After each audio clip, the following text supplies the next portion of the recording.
Bueno, ens trobem aquí a la 5a edició de l'Ultra Trail de Lemona. Aquest any moltes novetats, tornem a repetir la segona edició de la Marató, que aquest any l'hem incrementat una mica a 47 quilòmetres. L'Ultra Trail passa a ser de 110 quilòmetres i 8.460 metres de desnivell positiu.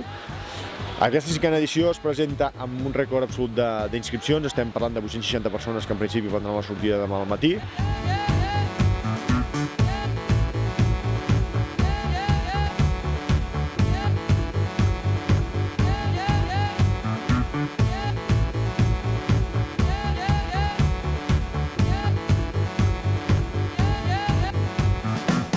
A nivell d'organització el que hem intentat sobretot és millorar el tema de seguretat, fent proves mèdiques, tenim 100 metges en cursa, tenim un comissari mèdic que té la capacitat i la potestat de determinar si una persona està capacitada per continuar o no continuar. Perquè s'ha d'entendre una mica, el corredor fa un any que es prepara per la cursa, pobret, amb tot el seu amor i la seva dedicació, i aquell dia no es troba bé, i a vegades li falta algú amb seny i responsabilitat i objectivitat mèdica que li pugui dir que no pots continuar, perquè el seu cervell en aquell moment no està per pensar-ho, això. Tindrem uns equips mèdics distribuïts per tota la cursa que s'encarregaran de vetllar per l'assistència sanitària del qui necessiti alguna atenció mèdica. De pas, també hem de fer el control de la salut dels corredors i vigilar que el corredor que veiem en mal estat no pugui continuar, o sí, en funció de com el veiem.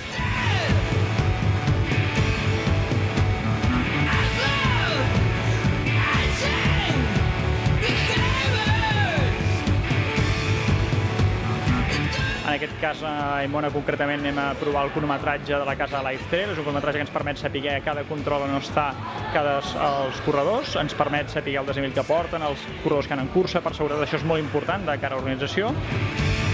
La part més visual és la part de cronometratge i de seguiment pel participant, on des de qualsevol ordinador, smartphone, tablet, telèfon es pot veure per on van els participants, però sobretot el més important és la part de gestió que permet a l'organitzador saber com va la cursa, saber com té els fluxos de corredors, hores de passos previstes per tots els controls, hora d'acabament, hora de tancament de controls, etc.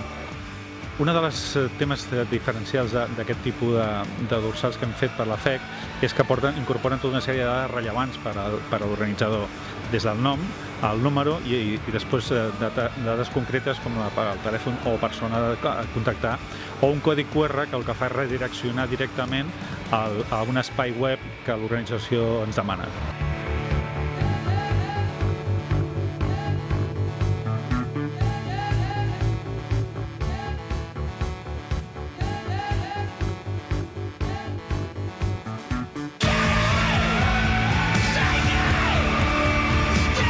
Bueno, en un principio este año hay 5 pruebas de copa y el campeonato, en un total de 6, ¿no?